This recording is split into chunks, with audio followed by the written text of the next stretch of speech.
riunirsi nella storica sala consigliare del municipio di Chioggia il Consiglio Comunale in carica, che è stato convocato per martedì mattina 30 giugno dalle ore 9. L'Assemblea cittadina riscopre così la normalità della seduta in presenza, dopo alcune sessioni svolte a distanza. Non sarà comunque possibile al pubblico accedere alla sala, ma i lavori saranno trasmessi in diretta streaming nel sito istituzionale dell'ente. All'ordine del giorno 7 argomenti incentrati sull'approvazione del rendiconto di gestione per l'esercizio 2019. In parallelo sarà anche ratificata la delibera di giunta numero 94 dello scorso 16 giugno, che comporta una variazione d'urgenza al bilancio 2020 per l'applicazione dell'avanzo 2019 all'emergenza da Covid. Infine i consiglieri nomineranno e determineranno il compenso dei componenti l'organo di revisione economico-finanziaria per il triennio 2020-2023.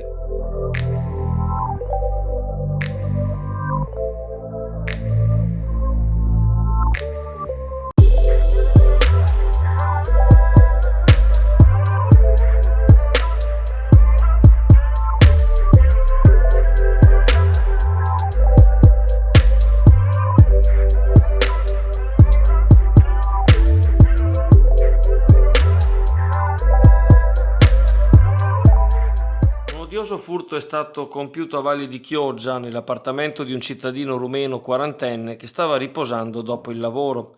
Il ladro o i ladri gli hanno rubato il portafoglio che era appoggiato sopra il frigorifero e conteneva documenti come la carta d'identità italiana, che si può rifare, e soprattutto la patente rumena, che non è possibile rinnovare in Italia, ma ha bisogno di un ritorno in patria. Domani la vittima del furto presenterà formale denuncia, nella speranza che sia possibile rilevare le impronte digitali.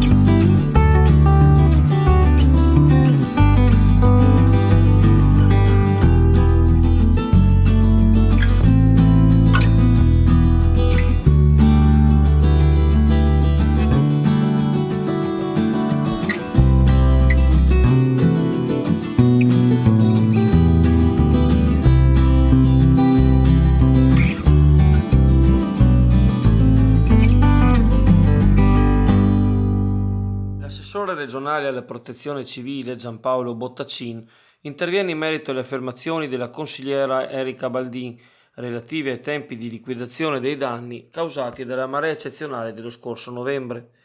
Se la consigliera approfondisse il tema, eviterebbe qualche figuraccia, commenta Bottacin, dal momento che lei attacca il commissario Zaia, reo a suo dire di non aver ancora liquidato i danni sofferti dai privati, nonostante i 40 milioni stanziati dal governo a gennaio. Ma per poter gestire quei fondi è necessaria un'ordinanza attuativa del capo dipartimento della protezione civile, emessa solo il 16 maggio. Essa prevede che il commissario Zaia raccolga le istanze entro 90 giorni e le mandi a Roma per l'approvazione. Tale attività è già stata avviata. Rileva l'assessore regionale. Purtroppo spiace che una consigliera non conosca le norme, soprattutto se appartiene al Movimento 5 Stelle, paladino del rispetto delle leggi.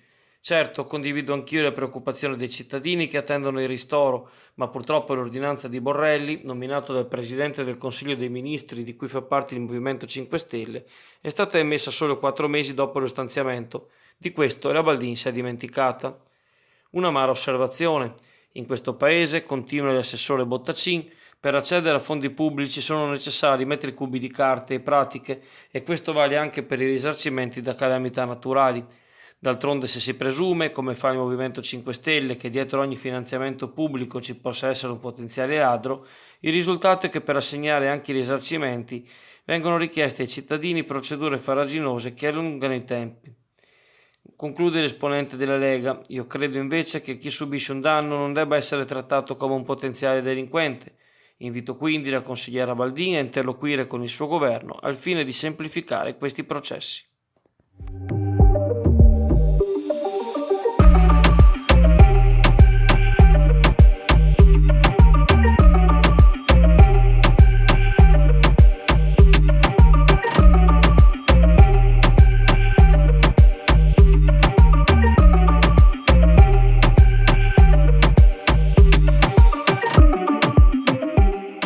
Pezzo di estate che viene a mancare. L'associazione La Bricola ha deciso che quest'anno non avranno luogo le consolidate iniziative di Chioggia Effetto Notte e Ci vediamo al museo, a causa delle plurime restrizioni vigenti in materia di coronavirus.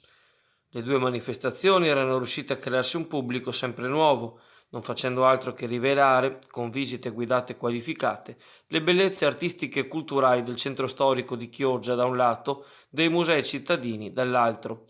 La comunicazione della Defiance è stata accolta da commenti dispiaciuti nel web.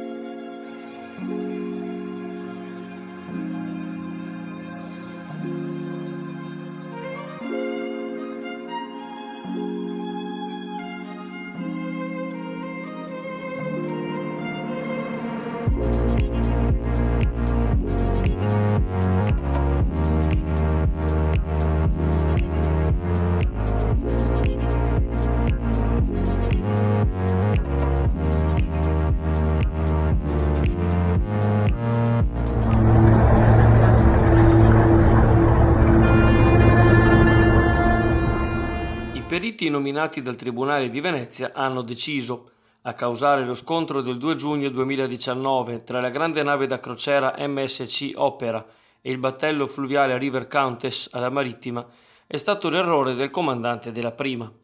La relazione, riportata ai committenti, parla di mancanze e avaria, con il gigante dei mari che perde la rotta e abbatte parte della banchina, non curante della presenza di un'altra imbarcazione.